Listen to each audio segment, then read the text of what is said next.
What's up everybody? Tony from Analog Motorcycles here, and we're going to go over a new product called FastPipe by RapidAir, available at WireCare.com. When we first relocated to this facility, the compressor that we use on a regular basis sat inside the shop, and it's noisy and loud and annoying, and I've been wanting to get it out of the shop and into a different room for a long time. But in order to do that, I got to get the air back into the shop where we work, and the best product that I found in doing a lot of research is the FastPipe by RapidAir. It is extremely versatile. They have several fittings. This is a coupler, but they have 90s couplers, T's, 45s. It comes in a couple different sizes. This is 3/4 inch. They also have 1 inch, 2 inch, 3 inch. If you're in a mass production shop where you have huge compressors, we do not. So the 1/2 inch is sufficient for us. They also have regulators and wall mounts where it exits. So you run the pipe around your shop, and then you run blocks like this and mount them to the wall.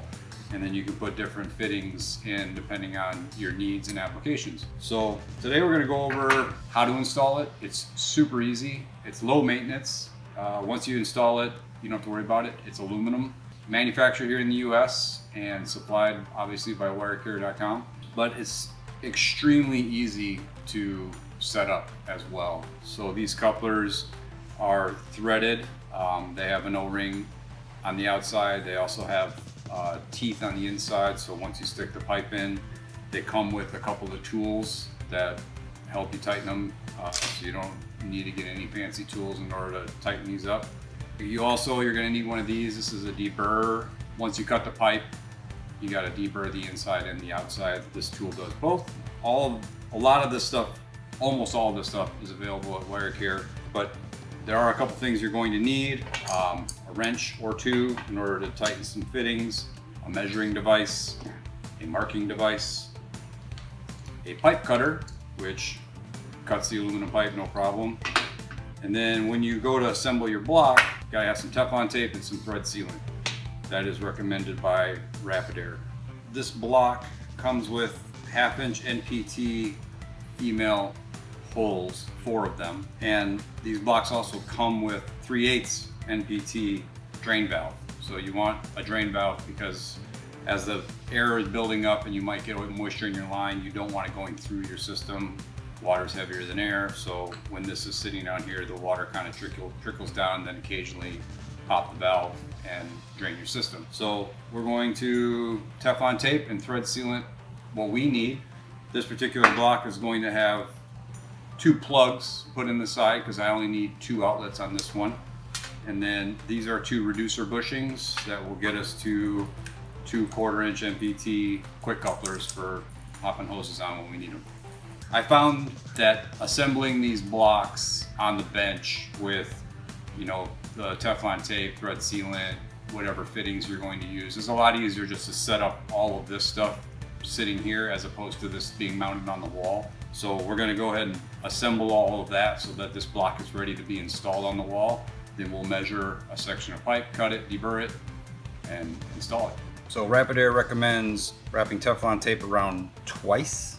I think it kind of depends on your thickness of Teflon tape. There are some Teflon tapes that are a little bit thicker and there are some that are a little bit thinner. This one happens to be a little bit thinner, so I was just doing a little bit more. And then throw some thread sealant on there. I don't like to put a ton on because it ends up coming out, so I like to put just enough to kind of coat the threads.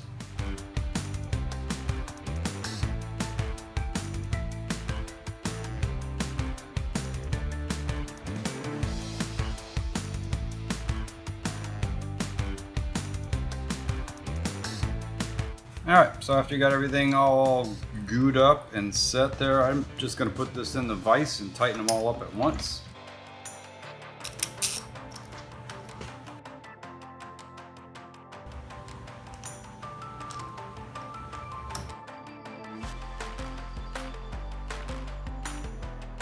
All right, after you got everything all tightened up, I just take a rag and clean up all of the extra thread sealant so it's nice and clean. Don't have to worry about getting that on you later.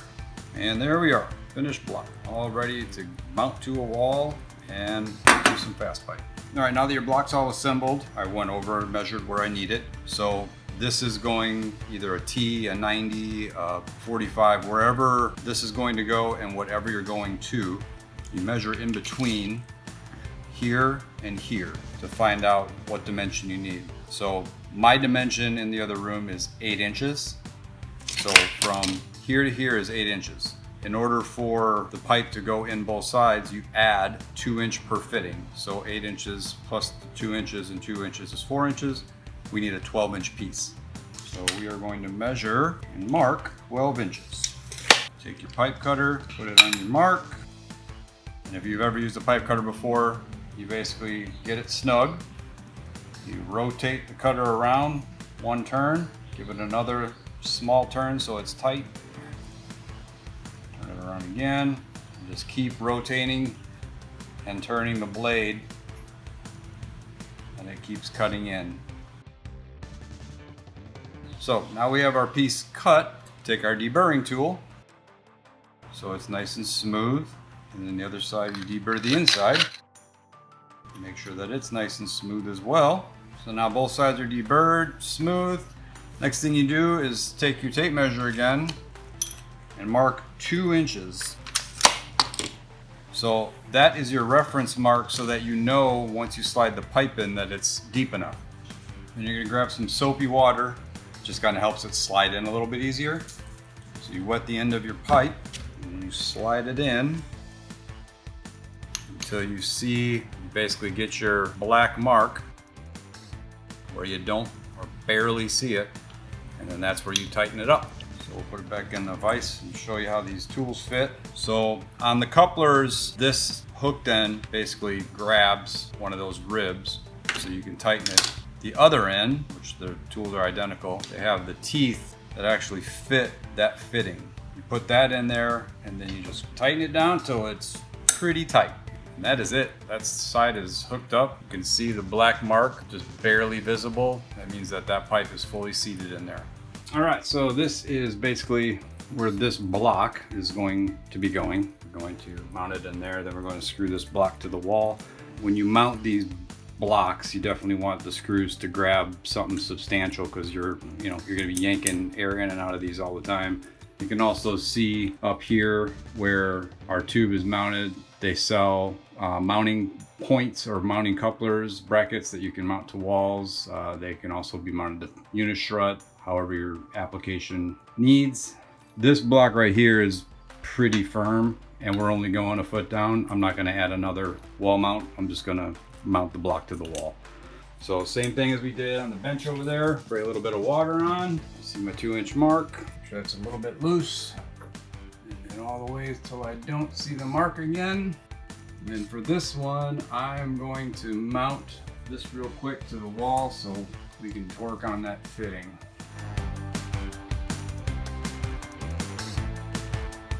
We got our block all ready to go.